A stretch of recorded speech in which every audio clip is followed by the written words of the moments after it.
Assalamualaikum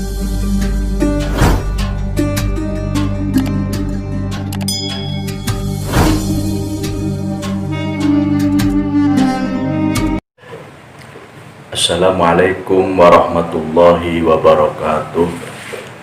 Bismillahirrahmanirrahim. Alhamdulillahi rabbil alamin. Allahumma sholli wa sallim wa barik ala sayyidina Muhammadin wa ala ali sayyidina Muhammadin. Sahabat-sahabatku dimanapun berada, rahimakumullah. Kita kembali di channel yang apa adanya ini. Kali ini kita akan membahas pentingnya kata insya Allah. Sahabat-sahabatku yang dirahmati Allah, bahwa kata insya Allah merupakan salah satu kalimah thayyibah yang di bumi Nusantara ini sudah sangat masyhur, sudah terkenal. Dan sekarang yang kita bahas adalah apa kemudian fungsi daripada kita berucap insya Allah saat diajak oleh kawan, saat berjanji dengan kawan. Misalkan saja apakah besok kita bisa bertemu, maka jawaban kita adalah insya Allah bisa. Mengapa harus ada kata insya Allah? Karena dengan kata ini kita akan terjauh dari sifat aku, bahwa sesungguhnya segala rencana yang kita rencanakan itu tidak akan pernah ada, tidak akan pernah tercapai kalau tidak atas izin Allah Subhanahu wa Ta'ala. Tanpa insya Allah, maka manusia itu merasa bahwa tidak ada peran Allah dalam dirinya. Selanjutnya, bahwa insya Allah itu menegaskan bahwa kita selaku manusia adalah dhaif, lemah, tidak ada apa-apanya kecuali atas kekuasaan Allah. Maka kemudian, apakah insya Allah ini ada tuntunan ayat Al-Qur'annya, atau adakah contoh dari Rasulullah SAW? Maka dalam Al-Quran disebutkan surat Al-Kahfi ayat 23 sampai 24. A'udzu billahi minasyaitonir rajim. Wa la taqulanna li syai'in inni fa'ilun dzalika ghadan illa ayyasha Allah. Dan janganlah engkau mengatakan tentang sesuatu, aku akan melakukannya besok, kecuali jika Allah menghendaki, atau berucap insya Allah. Kemudian asbabun nuzulnya, atau sebab turunnya ayat surat Al-Kahfi 23 sampai 24 ini adalah pada saat Rasulullah SAW di tahun-tahun awal beliau berdakwah menyiarkan agama Islam, maka orang-orang Quraisy merasa resah, merasa jengkel, yang akhirnya orang-orang Quraisy mempunyai ide, karena merasa secara pengetahuannya jauh, karena secara ilmunya juga jauh.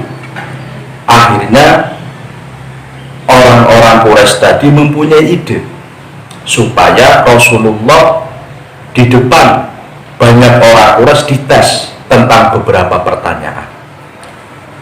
Dan akhirnya orang Quraisy itu mengutus dua pemuda.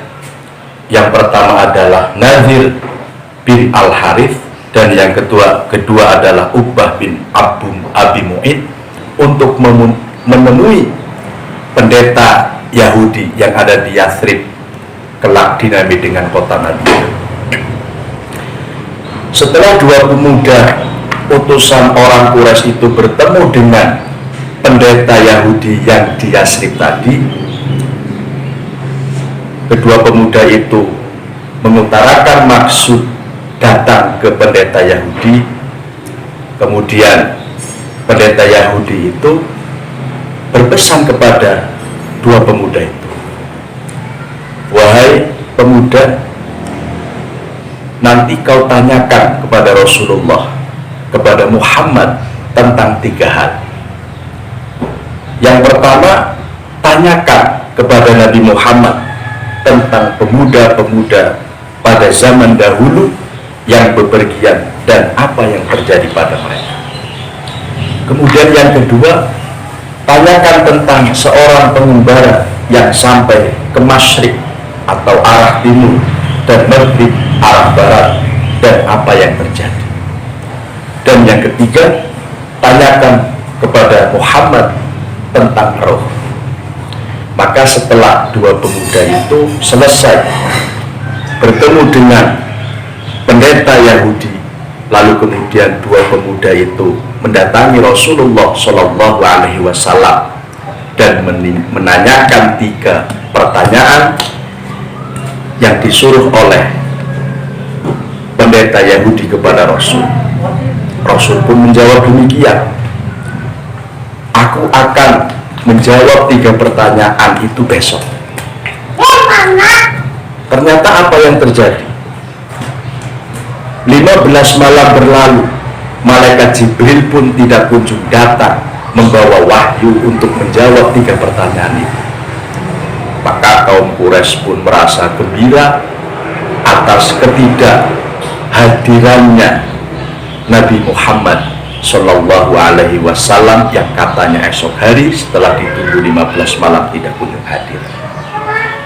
Maka singkat cerita, turunlah wahyu, wala taqulanna li syai'in inni fa'ilun dzalika ghadan illa ayyasha Allah ini tadi.